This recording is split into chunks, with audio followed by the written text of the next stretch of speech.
Good evening, everybody, and welcome to Game 2 of Team Limitless versus Team Sampson. We just got out of a rousing Game 1 that Team Sampson was very quickly able to turn to their advantage and basically just 5 seconds drive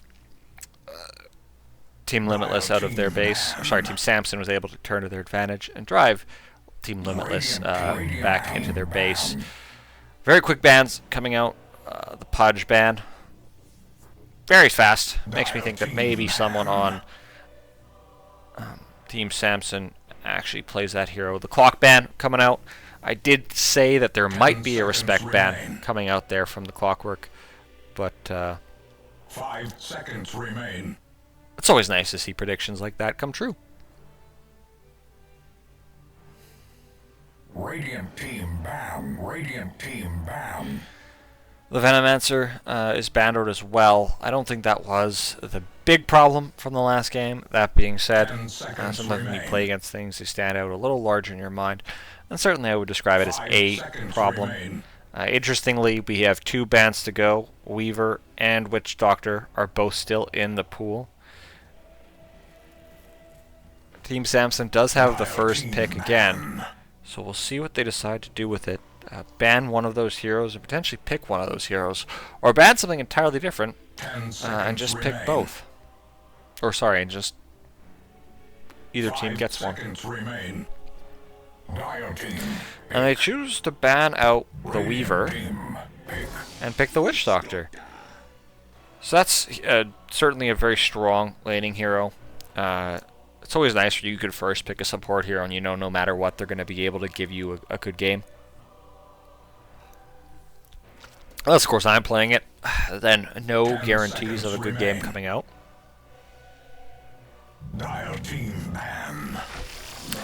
And they counter with the Lifestealer as the first pick. Certainly a hero that's tough to exploit. That being said, if you do have a game plan and certain heroes that can make it very difficult to play, it is something that's available to you.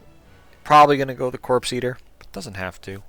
Shadow Fiend getting banned out. That is definitely going to be a respect ban. After what i7 Jing did in the laning stage, you don't want to give him that hero again. And even though things didn't necessarily go his way with the pace of the game, he certainly showed that he very much is aware of how to play that hero. Ticking in to a little bit of their reserve time.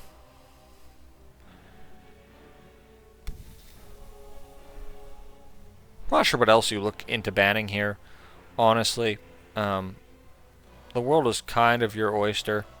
I would like to see a ban on that Darkseer, because I did think they did a very good job of playing that. It might also be nice to ban out Spirit Breaker. I still think that's a strong hero, and it is a hero that synergizes quite well with the Lifestealer just to make those bombs. But they choose to ban out Jakiro instead. Not the worst thing in the world.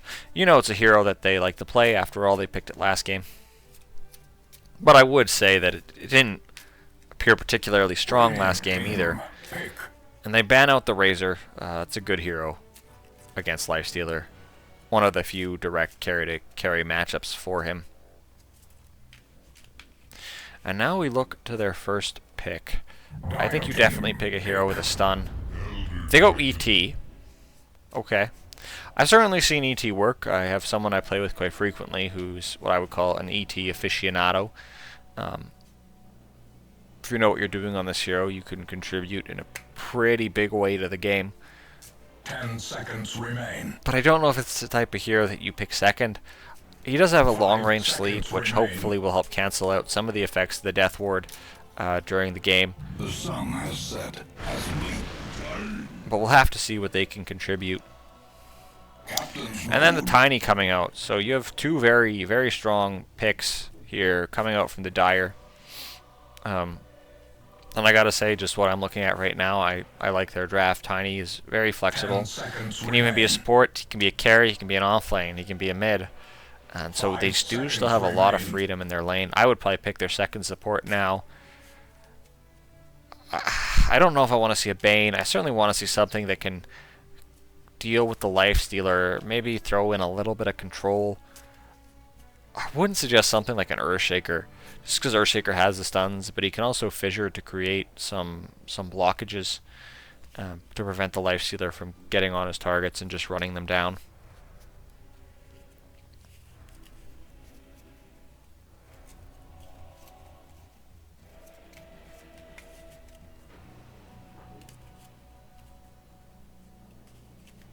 So they're taking their time about this pick, probably because it'll define what is the rest of their draft and what they show to the Radiant.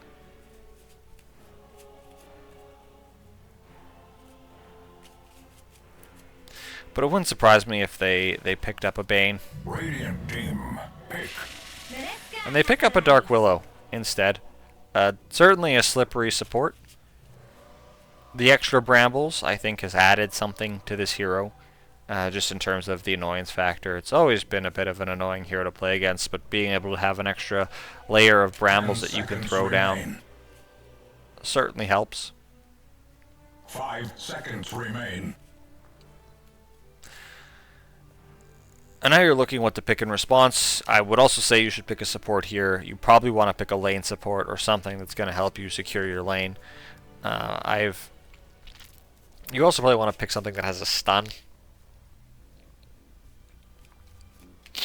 I wouldn't mind a Lion, to be honest. You're going to be food for the Tiny, but that volume of stuns really helps against the Witch Doctor. Alternatively, I don't mind Nyx's Assassin, actually, in this game. Two of those heroes you want to jump, and it's a little tough for Tiny to kill you with the Spiked Carapace. If you're able to get that off in time, he stuns himself. So, even though he's a melee hero, he doesn't have a great laning presence. Nyx might not be bad here. The sun has set as we. And they pick Axe. So, they probably have another pick planned. Hopefully. But they do pick Axe. Good against Dark Willow. Can pull her out of her W basically immediately with the taunt. Has the ability as well, if he gets on top of the Witch Doctor, to just pull him down. Taunt to cancel that ult. The issue, I think he's going to have a really rough laning stage up against that Witch Doctor. With the Voodoo Festration, Witch Doctor wants you to run at him, and Axe is the type of hero who wants to run at you.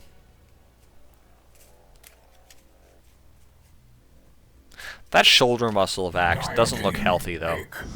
Silencer. And they go with the Silencer. So, I suspect what we're seeing here is, respectively, the 1, the 4, the 3, and the 5 from the Radiant. I feel like Silencer Lifestealer is a pretty weak lane. I feel like Elder Titan Axe is also a very weak lane, and they're sort of ripe for exploitation. 5 seconds remain. You know, on the other side, you got potentially a Witch Doctor Tiny safe lane, and that's going to be something that's very tough to fight into. I think you pick something that puts pressure. And they go back for the Windrunner on tier. Played this as a carry last game. And certainly it's a half-decent carry matchup against the Lifestealer. It's just not a very good carry matchup against the Axe. You're never going to focus fire him while he has Blade Mail, but you sort of want to just be able to lock down that one target and run at them. And if they have the ability to just blink taunt you and ruin that, that does make it difficult. You're also not a hero that cares the most about Silencer, as opposed to some heroes who Silencer absolutely ruins. So look at the last few bans. You have to ban out mid-heroes. You already banned out the Shadow Fiend, and I think you should take a very hard look at what the rest of his pool is. They ban out the Sniper. That's good. I do think they have enough frontline on the side of Limitless.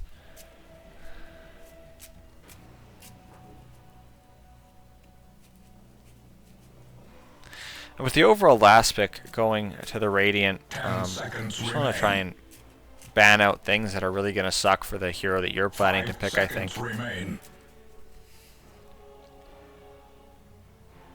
They could go back for the Primal Beast. That hero is still available in the pool, and it was a hero that had a pretty big effect. So if they wanted to to ban that out. I absolutely would not blame them, and I in fact would recommend it. Especially because his ult does go through BKB, so that gives them some of the control that I wanted for Lifestealer. But they get it not from a support. But okay, interesting. They ban out Night Stalker, so maybe they were thinking of a Night Stalker mid. I think you ban out another ranged mid that Primal Beast is not going to be happy to see, and then you just pick him right away. 10 seconds remain. Razor's banned. OD is still in the pool. He might be 5 worth seconds getting remain. rid of. Dire team. TA. Not sure I like TA Lifestealer. For some reason, there's something about that that doesn't vibe with me. I think they're on sort of... Well, I guess they don't have to be on different timings. You can probably play TA to be able to put on some early pressure, but for some reason I just feel like they're missing something in that synergy. Lifestealer does have the ability to infest bomb the axe. You don't really need a mid who does that.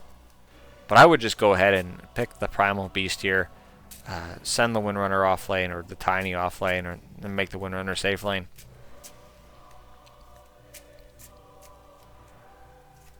Radiant team. Pick. And they go for a Spirit Breaker. Okay. So I do think, now I think this is mid Wind Ranger, safe lane Tiny, off lane Spirit Breaker. Maybe you can run Spirit Breaker as a mid. I'm not familiar with that. I would be excited to see it, though. It does seem like something that they could potentially pull off. 5 seconds remain. Captain's mode. And the last pick, Nyx. So they do go for it. They just go for it a little later on. I also like Nyx against Windrunner, for the record. That is a spicy Nyx set. It is actually going to be Nyx mid. That's very interesting.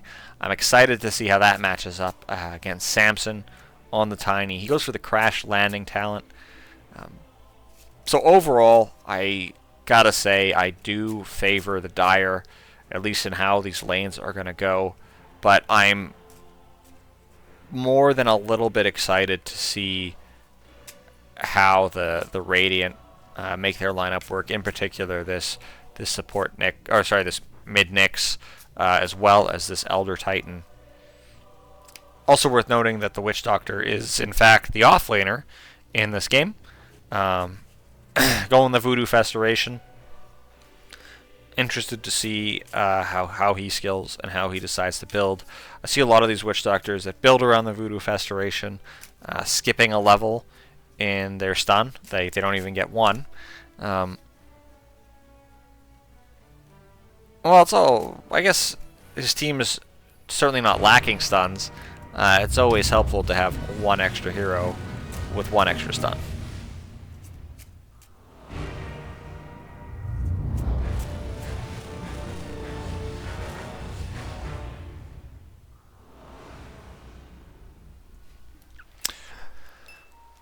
Alright, and so here we are. Excuse me, sorry.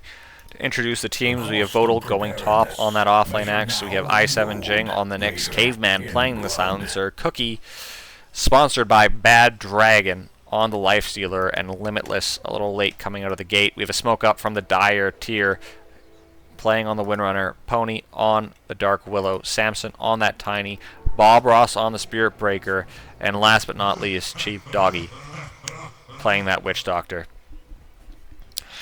Seems like they want to make an early move with this smoke onto the high ground. They made an early move last time, and the way that they're positioning, the smoke pops, they do get the root onto Axe. Axe is going to just do his best to run out. We had a massive Arcane Curse onto them, stun coming out from Jing, and now you don't really want to stay around having gotten hit by the Elder Titan Spirit on almost all of your heroes. I think Bob Ross managed to avoid it, but this ET only has a bonus 40 damage. Actually, that's not the most spectacular thing I've ever seen. That's only because I've seen other Titans with a lot of damage. The engagement is happening here around the top rune. Bob Ross trying to wrap around the back. He did get the bash. Stoke And your it looks like they're rage. going to just The trade battle for the begins. runes. The Dire taking the top runes, and the bottom runes going the way of the Radiant. So I really can't tell you how this matchup is supposed to go middle between the Nyx Assassin and the Tiny. I don't think it's a matchup I've seen for a while. If I, in fact, have ever seen it, I suspect that they will simply use their stuns to get those critical last hits on the range creeps. Maybe if there's a cheeky toss back by Sampson, that will help get a kill on the Nyx. The bottom lane, Chief Doggy up against Cookie. He's going to want an early level of rage in this lane. His support has stayed top again early to try and make a kill happen. They're going on to Vodal. He has a lot of health, though. They're not going to be able to pick him off. And Silencer, with that Arcane Curse, managing to have a little bit, or alleviate some of that aggression, onto him. His Courier does pay for his transgressions, though. Getting picked off. But the wave is in a good place. It's a 3v2 lane at the moment. I think you're very happy with this if you are the Radiant. And at some point you got to go bottom. You have to help out your Witch Doctor. This is not necessarily the tankiest of heroes. And to make matters worse, they don't have a pull for him. So this wave is going to get pulled back pretty quickly. Gets the range creep, deny the range creep, deny the range creep, deny the range creep. Thank you. Sorry. Glad he did it. As far as the... oh, that's interesting. So he's pulling the creeps by aggroing the heroes off of the pull camp. That's fun. And now he's able to reset the creep wave, and he gets basically a decent amount of the creep wave, while his Spirit Breaker is just running up in their face, making space for him. So this is a good play. They left him there bottom, but he's going to be able to get his level 2 earlier, and he, in fact, has it now. Tyr trading right clicks with Caveman. He has 2 range creeps trying to help him out in that fight. Always nice to see your creeps step in and pick things up.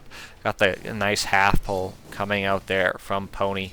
It's going to just pull the wave back. Got the range creep. Got that banner creep. That's very helpful. Interesting. And Tyr in the lane, Woodle wants to get that Battle Hunger on, is able to do so successfully. And they do have a lot of damage over time. That's going to be quite annoying. They're already running a little low on regen here from the side of the Dire. Tangos are being shared. And hopefully that's going to be enough to keep them in it. The bot lane, however, seems to be fairly even, all things considered. Lifestealer is the kind of hero that Chief Doggy can't kill quite easily. I suppose that was why they picked him. Limitless, however, is able to just beat down Bob Ross. However, he runs out of that base damage. Cookie getting gone on with the Voodoo Festeration with that Maledict. He did not get the early level in Rage, and that isn't going to cost him his life, but it is going to cost him a significant chunk of his XP. And correspondingly, last hits and all that.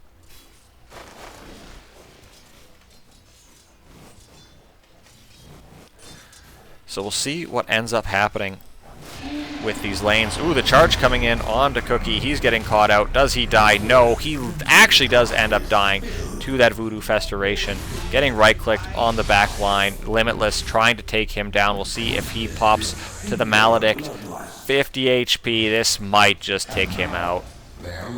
Limitless getting a double kill on that bot lane, and Chief Doggy also getting a double kill on that bot lane. It is left empty until everyone respawns, of course, and TP's back down there. Nyx Assassin is doing quite well on that mid lane, starting to pull a bit, not actually the biggest of the lead on Tiny. Just a shred of experience behind him, but has at least more offensive last hits, which is hard to do against the hero that has so much base damage. The aggression on the bot lane seems to be continuing. Limitless getting oodles of base damage and just being more than happy to wail on the Dire heroes.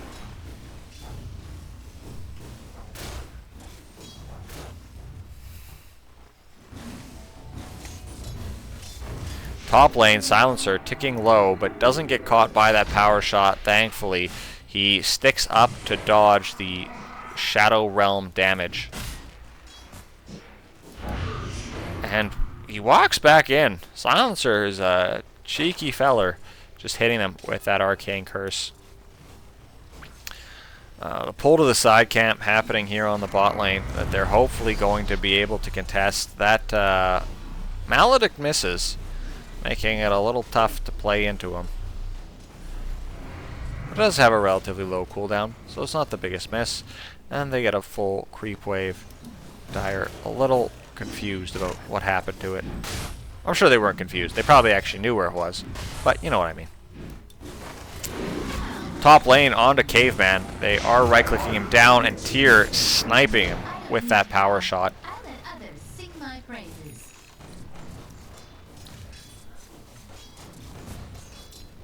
An excellent kill on that lane to help this hero get even more gold. Nyx Assassin, however, using his level 6 to gank top. I really hope the game unlags so I don't miss this. And he is walking top. The mid missing call probably happened. He does hit the silence just on the very tip of it. And he ticks out to Caveman. So Caveman steals his first 2 experience of the game. They do manage to finally de-ward that side pull.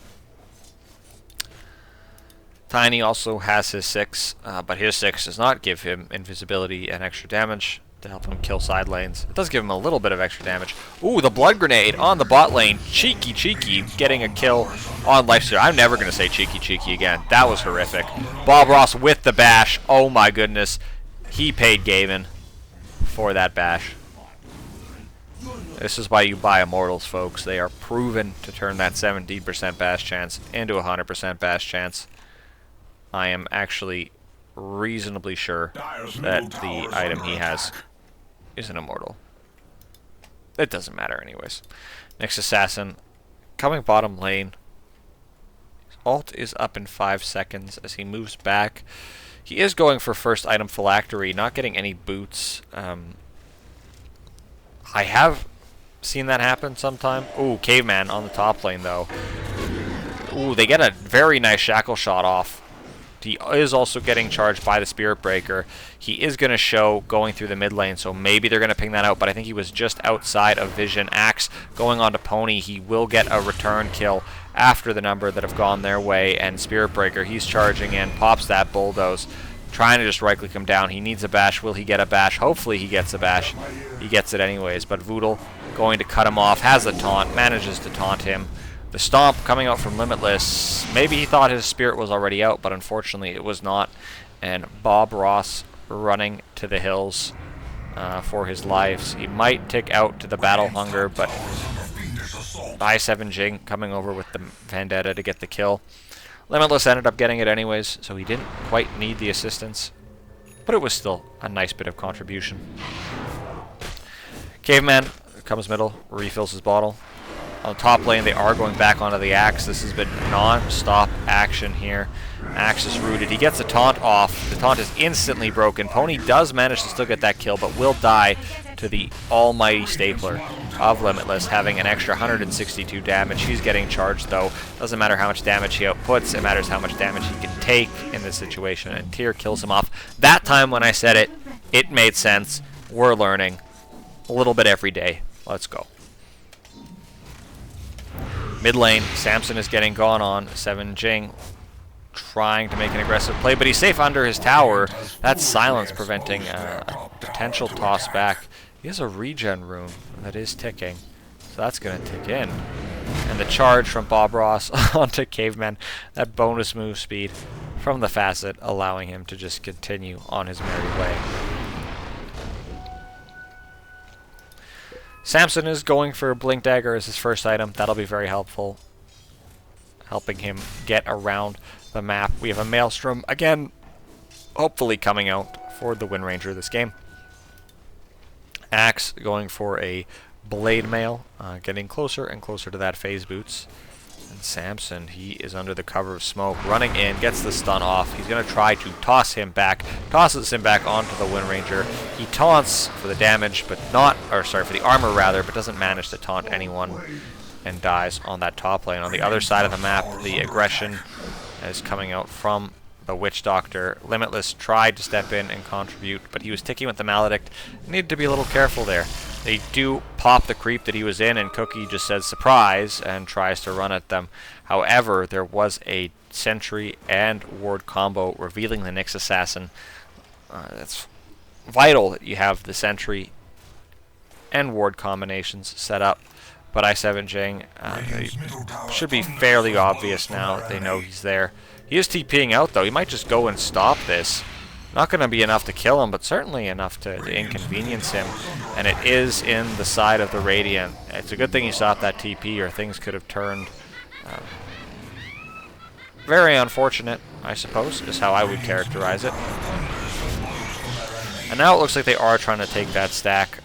Pony maybe should have put that on the Tiny, so Tiny could have stood in for it, but they are able to just freely take that stack, and the pings are coming up for the Radiant, but down 2, they're not sure necessarily what they can do about it. Sampson walking over, he gets stunned by i7 Jing, and it looks like we might have quite the clash here. Sampson getting gone on. No, he's able to just walk away, so Wind Ranger finishes off their Ancients and gets away herself. Voodoo trying to slow them down with the Battle Hunger. It is only level 1 though, and Wind Ranger is quite the speedy hero, so she's able to freely run away. That is a lot of gold going their way, and you can see a 4k gold lead building up. Why am I looking at buyback status? We'll change it to net worth. You can see on the net worth, Chief Doggy is quite high. Cookie is more than happy to just change or exchange with him. The ult comes out. Maledict is ticking. He needs to hop into a creep. He does manage to make it. He will get to live, but the charge coming out onto the creep. It gets rooted, too. This is a very large commitment to kill somebody who probably has regened up quite a bit. He does not have rage. He'll have it in 2 seconds, and he'll just be able to walk away from this one. So 3 heroes brought bottom to kill the Lifestealer, and it is a kill they unfortunately do not get. Tier top lane getting stalked by the Nyx Assassin. He hits them with basically everything, almost killing him, but it's certainly not enough, and she gets to just walk away. The Flag Tree providing some damage, but just lacking a little bit. And Sampson now running in with a haste rune, just running right on top of him. I think tried to wait out the Spike Carapace, but the Spike Carapace never came. It just hits him with the toss combo. They do see Spirit Breaker charging through, though. They are going to be ready to respond to that, so he cancels the charge. We'll see that on a ward. They'll know not to overreact.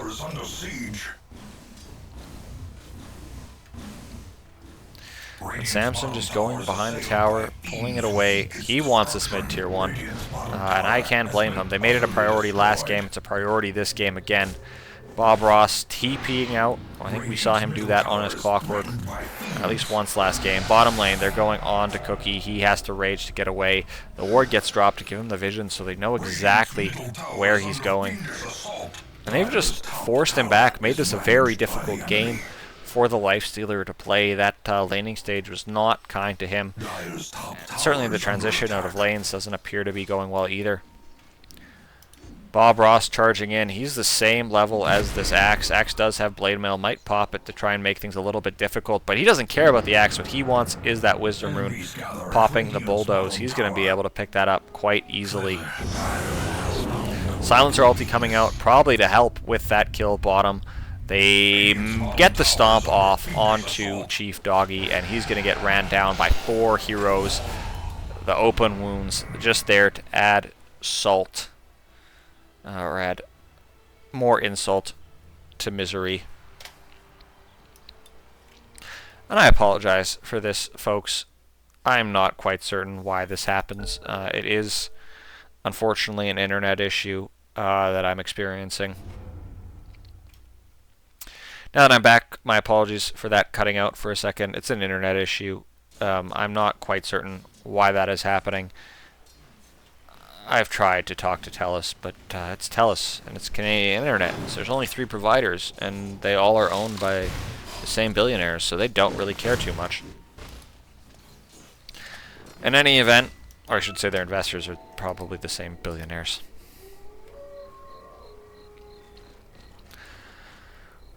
Windranger now backing off to take some big stacks in the jungle. Pony trying to farm up as well. An important thing to remember to do. Ooh, out comes the Nyx. Does manage to get the kill on her. Popping out of that invis. Now has decided that he wants boots. And is going back for the Dagon. But that's a nice pickoff. Might open up that top tier 1 tower for them. They have a catapult wave here. It could be worth taking, certainly if they're able to bring the axe over. But the axe seems to, at least from the amount of gold, be trying to go straight for his blink dagger, not getting that phase boots. This is a game, I think, where the armor would be nice, particularly against the physical damage coming out of the... Never mind, it's pure damage. That probably was changed like 18 patches ago, and I didn't notice. So, forget that. And he dies middle. So he's set back a little further now from that blink dagger. Hopefully he will be able to get it, though.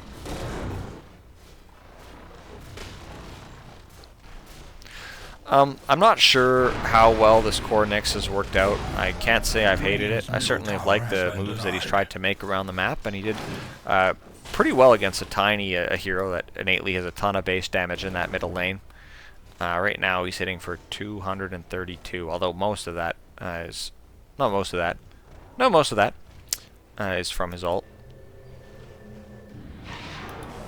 But actually we'll be able to collect this creep wave top and hopefully... Yeah, now he's only 100 gold off a blink. That's close enough.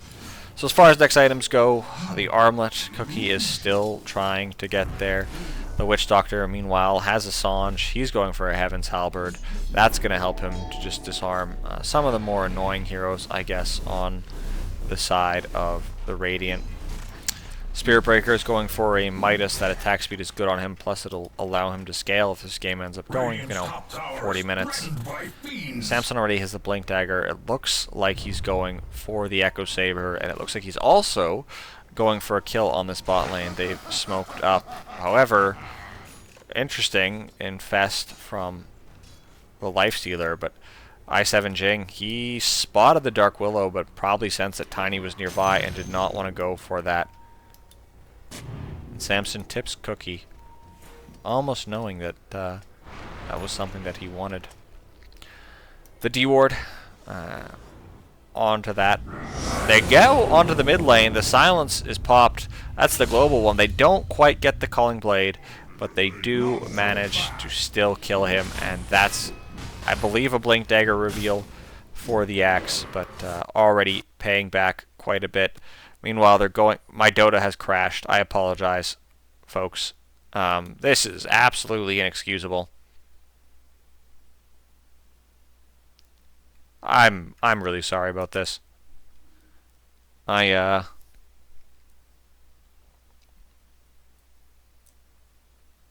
not sure what to say.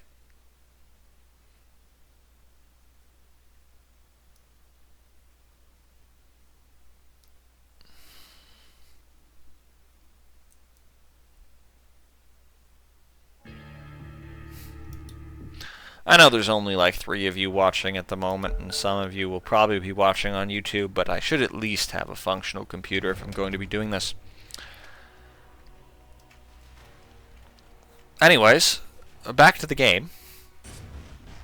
And no, not the Dota game, the Oilers game. It's currently 4-3 for the Oilers, so they are still winning.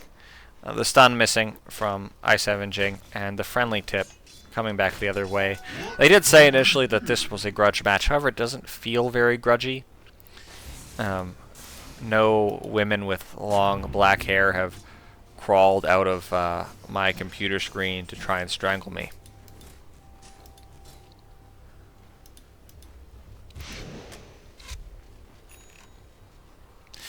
Axe has the Mythril Hammer. Seems like he's going for a BKB as his next item. That's going to be a good item choice. They do still have some things that can go through it. The Spirit Breaker, for instance, pierces magic immunity.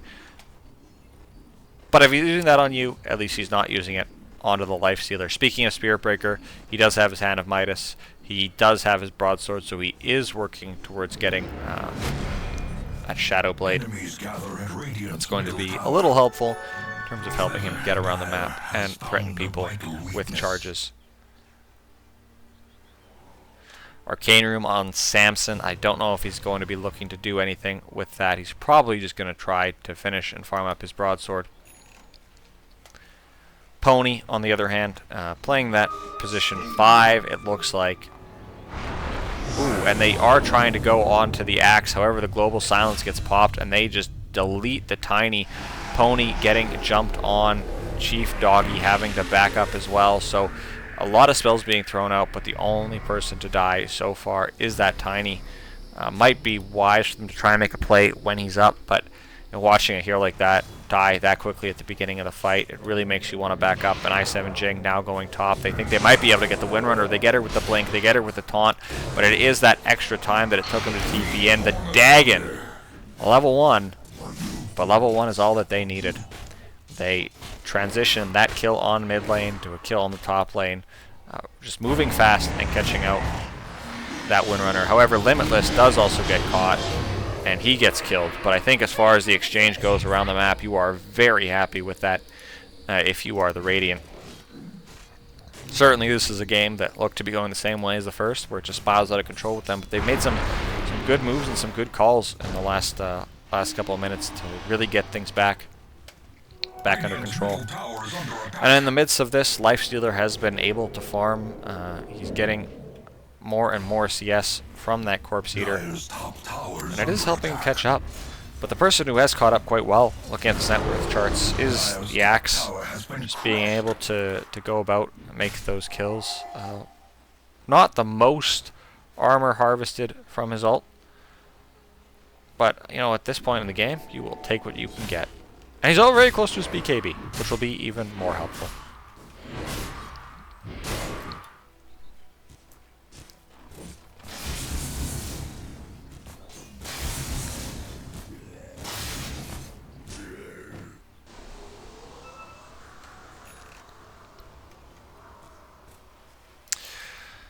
The Radiant are looking to be aggressive again. They do take that bounty rune under the cover of smoke. The Dire, however, might not realize that. They are still pushing through, trying to find them. i7 Jing hiding behind their tower. Axe with the Lifestealer inside of him pops on that mid tower, but it looks like they weren't going to get anyone anyways.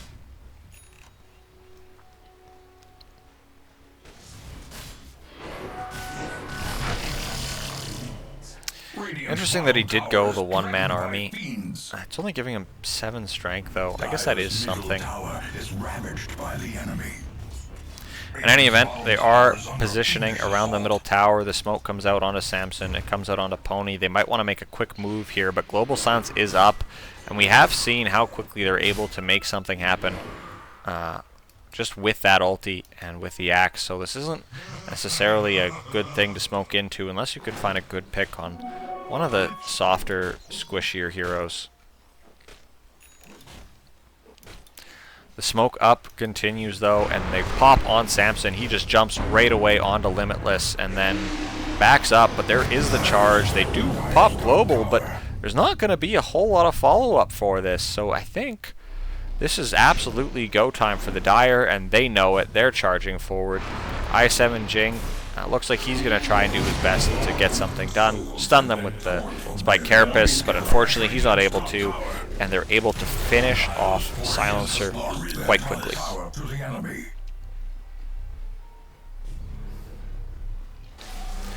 And now it looks like they might try and go for that Tormentor. i7 Jing walking in though. They don't.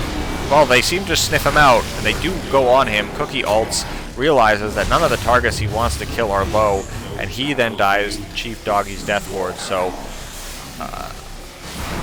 an interesting decision from the Radiant, from the Nyx Assassin, working for Uber, not only feeding himself, but also delivering the food. I'm just kidding. I'm so sorry. I said I would be nice at the beginning of this too. The charge coming out onto Axe. They do manage to find him. He has that BKB, so he might be able to just get out. And he's able to just walk it off, it looks like. Out comes the Battle Hunger onto him. And the Maledict. I mean, he has the BKB, so he can just walk away. He's not popping it, holding onto it for an awful long period of time. Gets the taunt and BKB, so he does not die to the Maledict, living on 57 HP. I'll take that. On the top lane, getting closer to that relic for Cookie. I think he's somewhat behind for where a Lifestealer should be at this point in the game. That being said, he didn't have a great start, and the recovery has been quite rough for him. Mid lane, there is an engagement going on. They toss the Nyx Assassin up in the air. He spiked Carapaces to live. They kill off Silencer, but no! The taunt coming out from Axe. He does end up dying anyways, but out comes the ulti from Limitless. Not enough to claim anything, and unfortunately, the Nyx Assassin has died. They jump further in. They throw back the Elder Titan to kill him, and now Axe is shackled to a tree and struck down by the Death Lord. Radiant structures are fortified. And this game seems to have snowballed out of control, similar to the second, or similar to the first, rather. And now with Sampson having a hero that can just hit towers with Tyr on that Windrunner, they're just going to chunk this down quite quickly. And, you know, Bob Ross on that Spirit Breaker, playing a similar role as the Clockwork, just doing a really good job of closing out this map and making it tough for the other team to play. For those of you who do not care at all, the Oilers game is down to the last 3 minutes, and the Oilers are ahead of the Florida Panthers 4-3. This would allow them to stave off elimination once again, putting the series at 3-2. But Florida is not going to go quietly into the night. And hopefully, neither do the Radiant.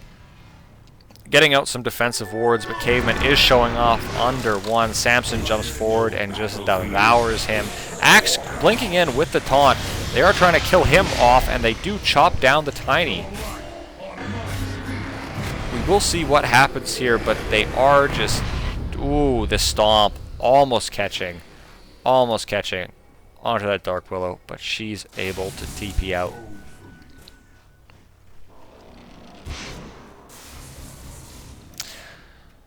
So a very good reaction there to what initially just looked like a pickoff, and that was set up by some quite good warding by Caveman. Puts that down, dies himself, but is able to get a kill on the Tiny, a hero who certainly has put his mark of authority on this game. And now it looks like the Radiance has been completed for Lifestealer. His farm rate is going to accelerate, but it's also just quite helpful to have that in team fights. If you need to infest someone, you're going to do damage, you're going to burn them down, or burn down people around them. And the right-click damage itself is no joke. Plus, if you can make Tiny miss even one of its attacks, that's 300 damage that you're now not taking in the team fight. You have the Guardian Greaves and the Heaven's Halberd up for Chief Doggy. Also has a Holy Locket. And hasn't even eaten the Gree yet. I assume it's pronounced Gree and not Gris. I don't know why I assumed that. So if anyone knows the proper pronunciation and wants to drop it in a YouTube comment or something like that, please do. But until then, I will call it the Gree. Because I eat it when I'm greedy. And there's Tiny getting found, getting taunted by the Axe, and he seems to have gotten caught again. The Global Silence comes out. They're walking in on Witch Doctor. I don't know if this is going to be enough to get them a kill. He pops his ult and gets instantly Eul Sceptered into the air. The charge coming in from Spirit Breaker. He's trying to run out. Voodal taunting onto the Windrunner. They kill him, though. On the other side, they get the kill onto the Witch Doctor with the power from the Nyx Assassin, and now they're running down Tyr. Limitless with the stomp catches the Dark Willow. They might just turn back and kill her instead of trying to kill Tyr. No, they want the bigger target. The Dagon makes claiming that very easy. Pony is the only one left alive. he gets stunned by the Nyx Assassin, is trying to run out under the cover of their ulti, but might actually just burn down to the Radiance. Nyx actually, interesting play, popping the Spike Carapace, walking in to one of the Brambles. That managed to stun, prevent her ult from getting off, and Cookie tips Sampson. This is seeming to turn into a grudge match now between the two of them.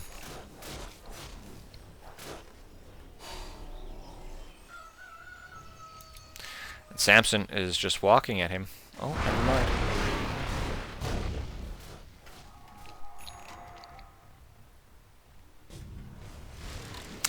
So as far as this game goes, going forward, the Radiant are certainly making this a contest, making good moves with the axe, good uses of the global silence to cover his initiations, and that's ultimately helping them get a good start to all of these team fights. Cookie will only get stronger as this game goes on. Nyx Assassin seemed to have topped out at a certain point, but now he's going to be able to just upgrade that Dagon and get even stronger. Limitless, an excellent late game support. I think Elder Titan is always, it's always excellent when you can just reduce someone's base armor. Ooh, and that's an excellent facet as well. Silencer's also a late game support that can do work. However, on the other side of things, you don't have any late game slouches on the side of the Dire either. Basically everybody from that team can still contribute as this game goes later. Even Dark Willow, that AoE fear is never going to be bad.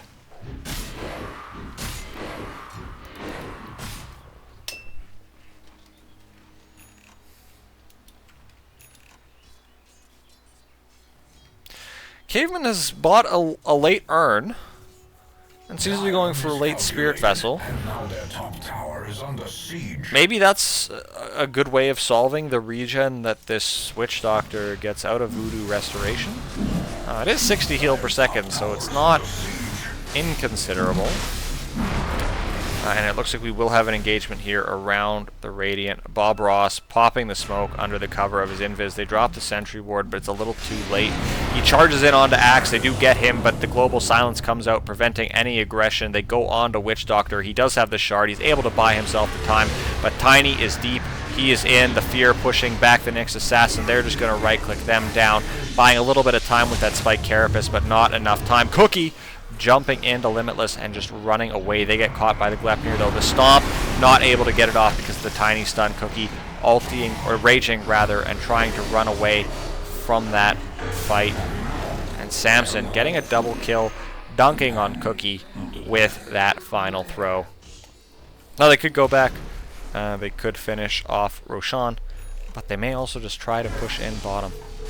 They certainly have the options available to them. The world is their oyster.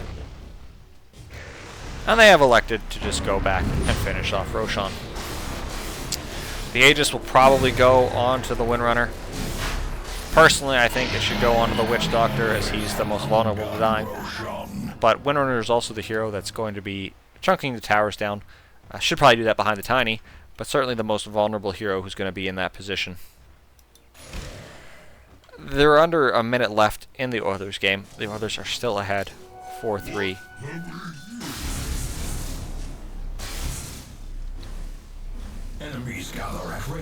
And now that bottom tier 2 getting ulted by Windranger. She's trying to take it down.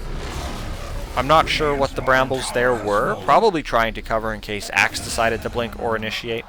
Bob Ross gets picked off on the top lane. The Nyx Assassin chasing him down. Thinks he was under vision, but also maybe not. They don't care that Spirit Breaker's dead though. They're still trying to go for the play. Chief Doggy just standing up on the high ground. Would have been nicer if he had his ulti, but they blink. They get a taunt onto 2, pops out immediately, and they're just trying to right-click down the Witch Doctor. The Global Silence again successfully covering Nyx Assassin, finishing them off with the Dag, and the Spirit Breaker bought back and is charging in, but the charge is unfortunately not that fast. And so the Radiant, through a great sleep play and a great blink and a great taunt, hold the I'll hold death off for another day. Going for the MKB next on Lifestealer. That's going to be helpful against Windrunner. That evasion is certainly annoying. Windranger herself is going for Sanjin Yasha, probably trying to get some status resistance. I suspect that'll be good against things like the Axe Taunt and things like the Nyx Assassin Stuns and just general control that he's able to bring out. Sampson is going for a Yule Scepter.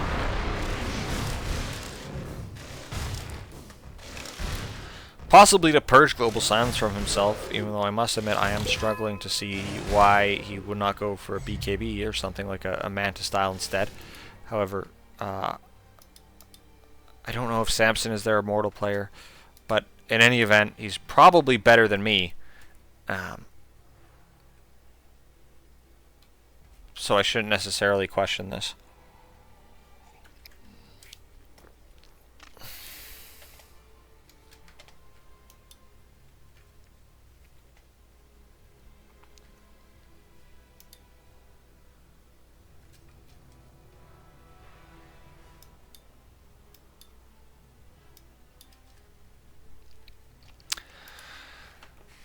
So it looks like something might be brewing on that top lane, and the Oilers, speaking of which, have taken Game 3, which is, or sorry, Game 5, which is absolutely critical.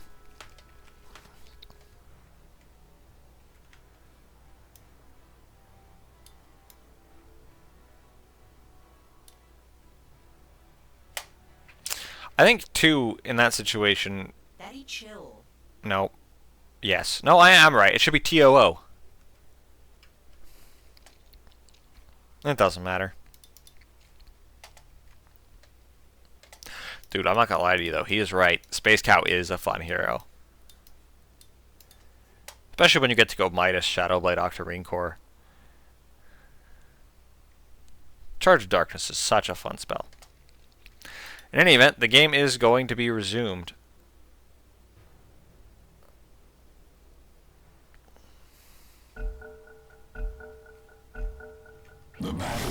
See, they just pop out of Bob Ross and they decide to back it up and go back to farming.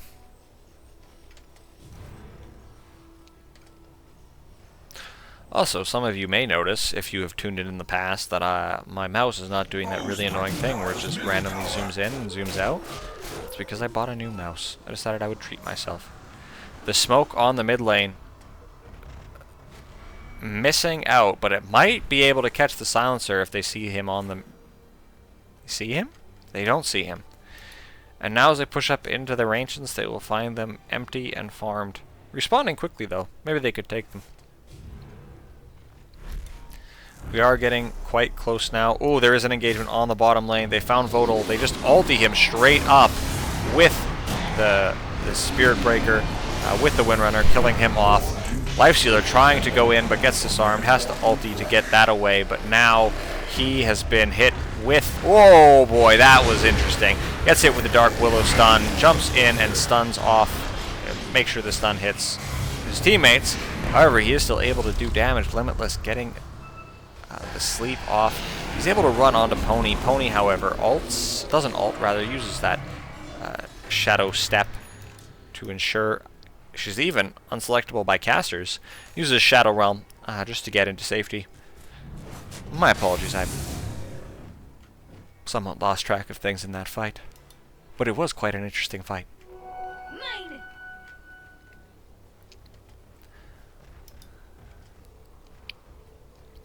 Sampson has decided that he does not want a Yule Scepter, instead he wants a Phylactery.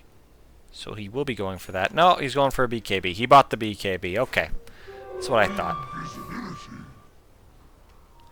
The Tormentor is up. Radiant perhaps contemplating taking it. Dire contemplating taking it as well.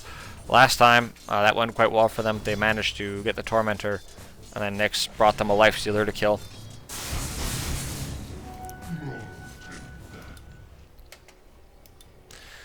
The tier 4 neutral items are now out. See who manages to farm those out. Sampson trying to jump on a cookie. They toss him up in the air. He doesn't have anything to infest. Gets ultied by Bob Ross and then bashed for good measure. The ulti coming out from Tyr. He hops in, but there's a taunt, a huge taunt that lets them kill off that Windrunner. BKB on Vodal. His BKB is not going to last long enough, and he gets stunned by the Dark Willow E. The toss, the silence, globally not able to help because Tiny has a BKB that makes him spell immune. So you have a creep wave now walking down middle, and they did manage to pick off the Aegis in that fight. Chief Doggy, aggressive as ever, walking high ground, gets gone on. In the meantime, Silencer gets killed by Tiny, but Chief Doggy has to voodoo switcheroo to try and live. 13 seconds until he has Infest, 7 seconds until Rage, and 83 seconds now until he comes back to life. Sampson tossing the Nyx Assassin out. You got a buyback on the Lifestealer, stun onto Tyr, but a shackle shot onto Nyx, locking him down even longer. He gets brambled up and then beat down by the Tiny with that stick. Tiny really is the epitome of walk softly and carry a big stick.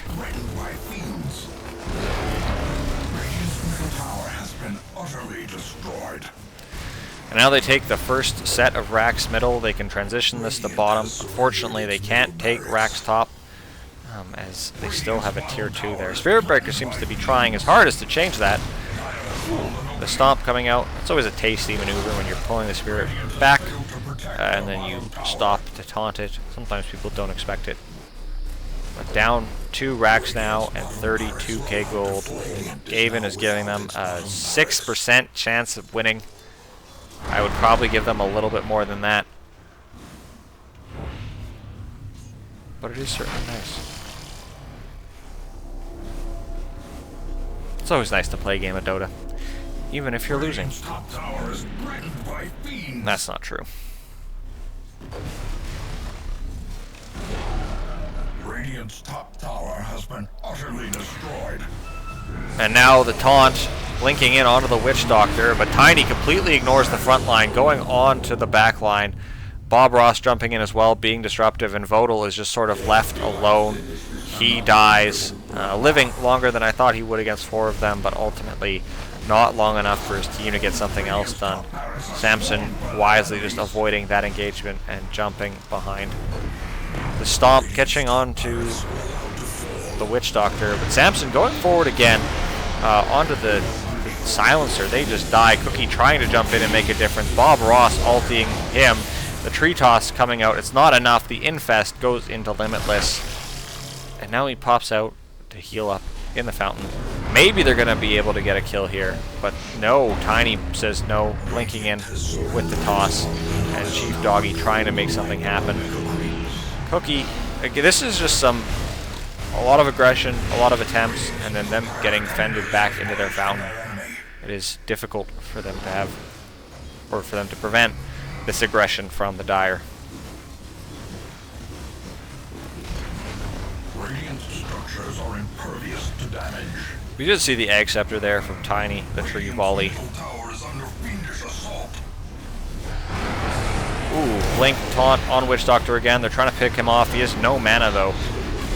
Meanwhile, Sampson, a huge tree volley, catching on to 2 of them. The charge coming through, allowing them to kill the others, and GG comes out. I7 Jing calling it again. Tiny might... No. The Ancient dies first before they can kill off that Lifestealer, and Team Sampson walks away with the 2-0 this weekend. Or not this weekend, this Tuesday night.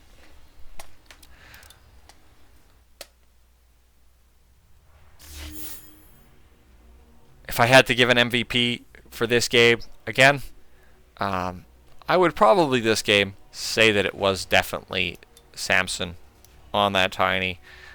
He certainly took over the game and certainly contributed.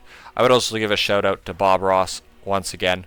Did an excellent job just charging around the map and really making it feel quite small. This is a pretty high team. They have 2 Immortals.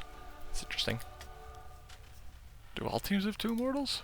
That's brutal. Divine, Immortal. Oh, I have 3 Divines. Okay.